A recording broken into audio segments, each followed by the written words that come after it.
Today, I can finally film the video about who I think are the top 10 transfers.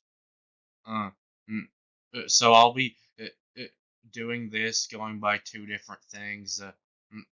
Mm, how good the players are at their position and the position that they play.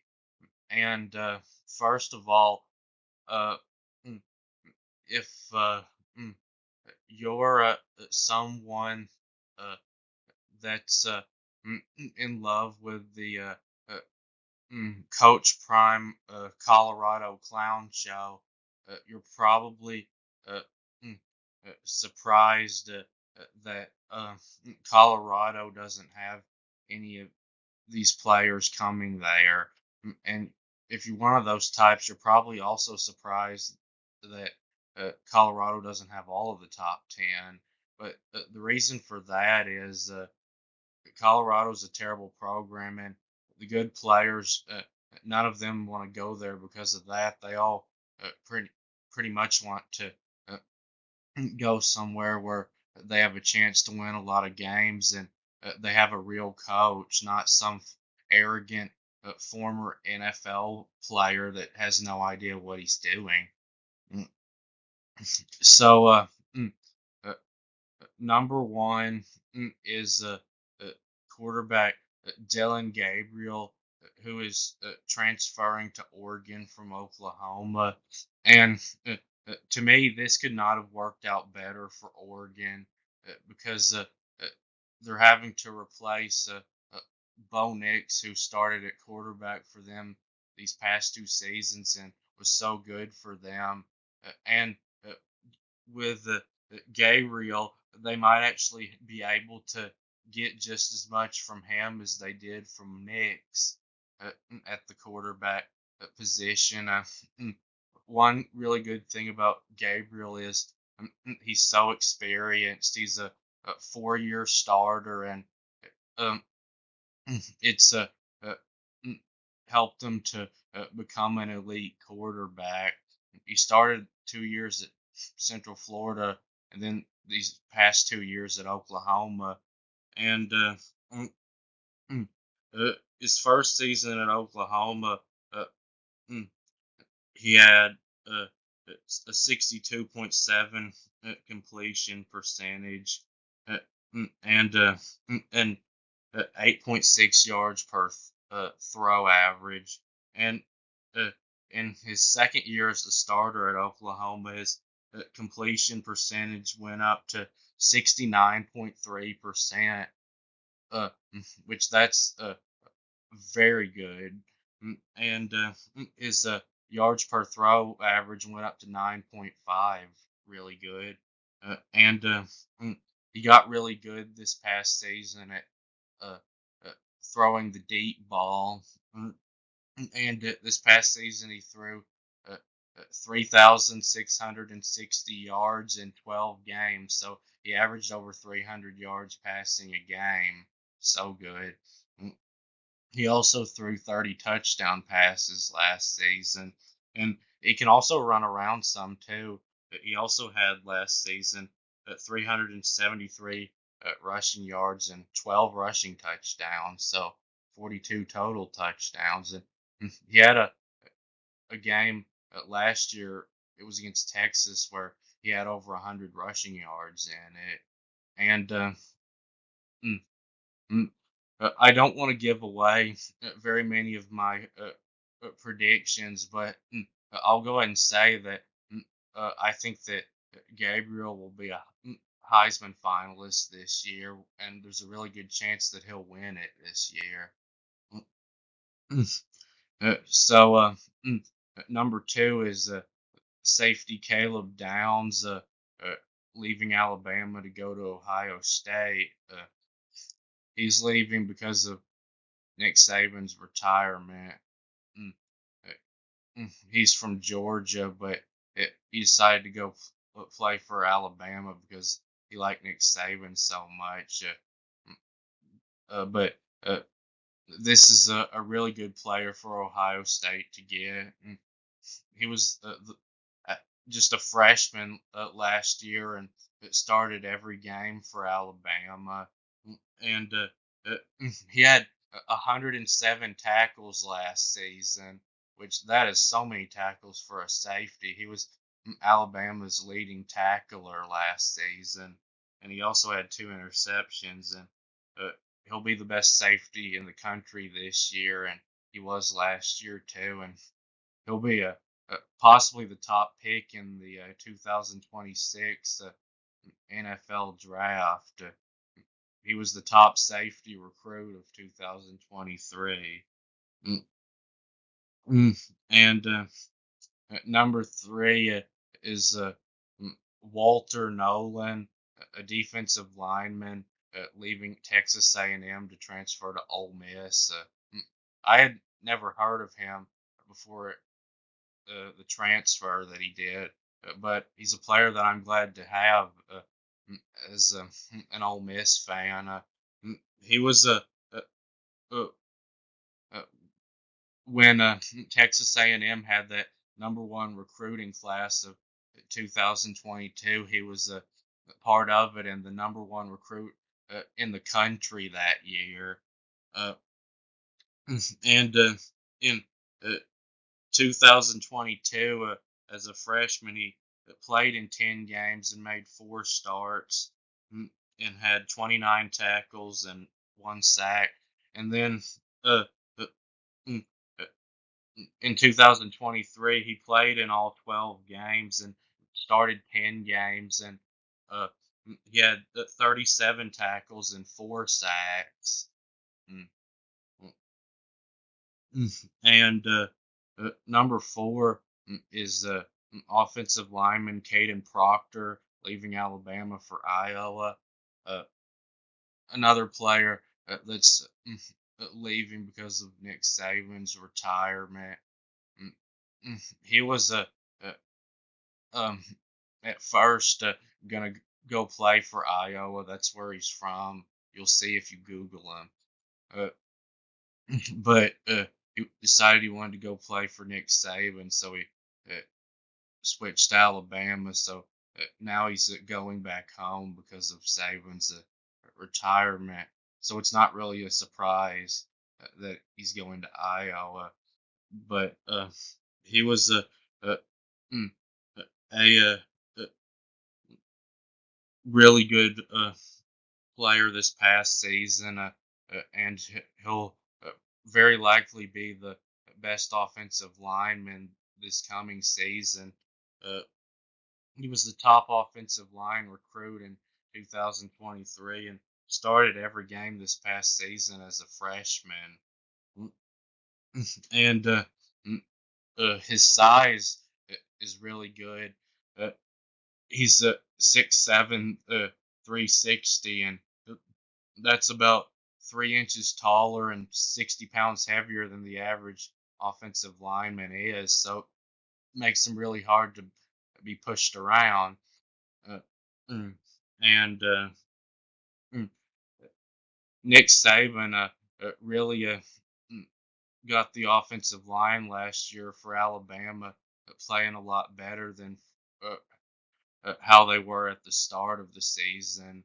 Uh, and mm, uh, just that uh, he played for Nick Saban is a really good thing because uh, mm, uh, Nick Saban was obviously the best uh, at coaching offensive lines. If you don't think that, then you've got problems. Mm, but as good as it is for Iowa to get him, they had the worst offense in uh, the country last season. It was like non-existent, and uh, mm, the bad thing for Iowa and to him is that he's just one player as good as he is. So uh, they'll have to add some more good transfers this spring if they're really going to get their offense going. Mm, And number five is running back Quinshon Judkins, leaving Ole Miss to go to Ohio State. And as an Ole Miss fan, I've seen a whole lot of him and a player that I really hate to lose. mm, mm. He's ran for over 1,000 yards both times. Uh, mm, in 2022 and 23, he's a 2-year starter at Ole Miss, and uh, mm, mm, in the 2022, he was the best running back in the country. He had 1,567 yards and 16 touchdowns on 274 carries and averaged 5.7 yards per carry. And he had 8 100-yard games and had two 200-yard games. He kind of came out of nowhere. He was only a 3-star recruit coming out of high school. And then last year, he had a slow start, but uh, got going mm, later on, and still ended up with 1,158 yards and 15 touchdowns on 271 carries. Mm, mm, and he had 6 100-yard games, but his yards per carry went pretty far down last year, down to 4.3. But mm, he has a whole lot of speed. I've heard he can run 21 miles an hour, and uh, he reminds me so much of Samaje Perine, who played running back for Oklahoma, mm, who had a 1,700-yard rushing season as a freshman and kind of came out of nowhere. And also that year had the rushing record for 427 in a game. Mm, Judkins has Samaje Perine's speed. Mm, And number 6 is linebacker Chris Paul, leaving Arkansas to go to Ole Miss. I had never heard of him before I saw that he's transferring to Ole Miss. Mm, mm, but mm, he was only a 3-star recruit coming out of high school, but uh, in 2022, he only started 2 games, but had 62 tackles and 4 sacks, and uh, he started all 12 games in 2023 and had 74 tackles and 2 sacks. Mm, so mm, I'm really glad to have him come over to Ole Miss and play. And the biggest surprise is why would he want to leave Arkansas? You know how there's such a elite football program. And don't worry, I'm just joking. I know Arkansas is not any good. They won 4 games only last year. He was one of the few good things about the team they had last year, and uh, they'll be lucky to win 4 games this year. And they finished lower than Ole Miss 9 years out of the last 10. So I get why he would want to go to a program like Ole Miss that is winning. Mm, And number 7 is wide receiver Juice Wells, leaving South Carolina to go to Ole Miss. So mm, he hardly played last year because of an injury, but in 2022 at South Carolina, he had 68 catches for 928 yards and 6 touchdowns, and a 13.6 uh, yards per catch average, which is pretty good. And he had 400-yard receiving games, so mm, he'll be really good uh, for Ole Miss at receiver. Mm, And then number 8 is the defensive lineman Princely Omenmelane, and I don't know if I pronounced the last name right or not, but uh, mm, he's leaving Florida to go to Ole Miss. Mm, Another one I hadn't heard of until I saw that he's transferring there, but another one that I'm glad to have.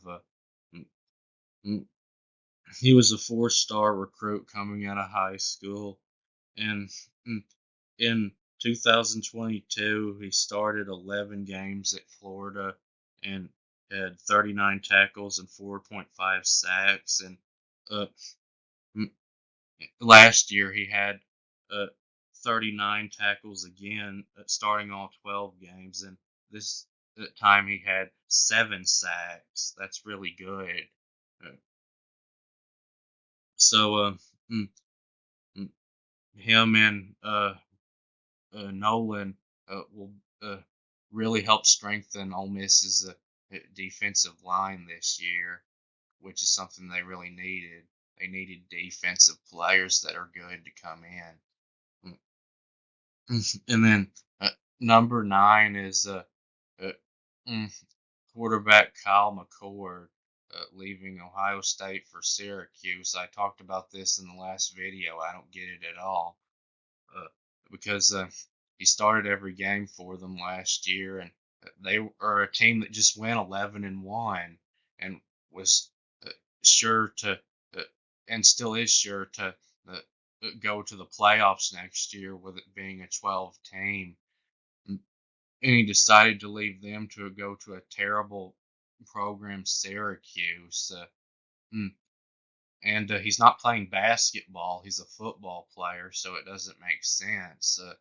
Mm, but they're a program that even with him will probably struggle to make a bowl game.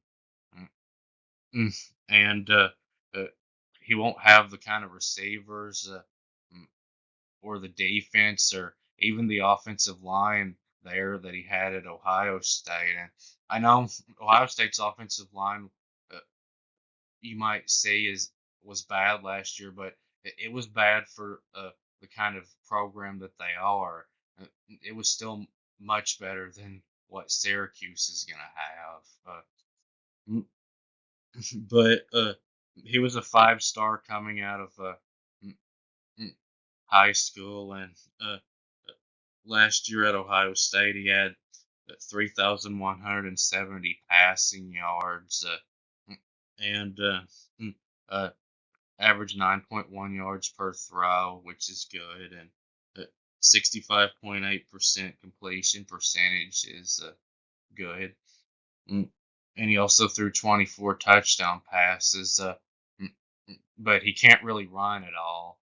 But as a quarterback, he wasn't a bad quarterback at all. He's actually a pretty good one, but he was just bad for the kind of quarterback that Ohio State is used to having. But I don't think it'll really end up hurting them really at all that he's leaving.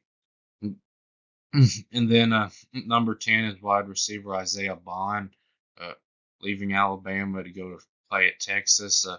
Another one that's leaving because of Nick Saban's mm, retirement. Um, he was one of Alabama's main 2 receivers last year, and uh, mm, he was their second best. Uh, Burton was the best, and he was leaving for the NFL. So Bond this year was going to be their top receiver. Mm, and he was a 5 star uh, mm, recruit. And uh, when you hear his numbers, you'll think, why is he on this list? Because those numbers aren't really good, but I'll explain that in a minute. So he had 48 catches for 668 yards and 4 touchdowns, and uh, his 13.9 per catch average is good. But uh, he made 2 really big plays for Alabama this past season. If it wouldn't have been for him, they'd have probably lost to 2 other games. They would have lost the Iron Bowl, which would have put them out of the playoffs for sure, because he was the one that caught the 4th and 31 touchdown pass for them to win that game. Mm, And mm, if you rewatch that play, of course it was a good throw from Milrow, but it was an even better catch by Bond. And in the next week in the SEC championship game, he was the one that caught the fourth down conversion that wasn't a drop. Mm, mm. And mm, later on in that possession, Alabama ends up scoring a touchdown, and they won by 3 points. So there's a good chance if he hadn't have caught that pass, they would have lost the game. So mm, uh, he makes a lot of big catches. Mm, so uh, he'll be really good for uh, Texas to have trying to replace their top receiver, Xavier Worthy. Uh, mm, and mm, so that will be about it with this video. But my team, Ole Miss, is #1 in the transfer portal this year. Mm, And mm, please subscribe to my channel. And thanks for watching another video. And hotty toddy.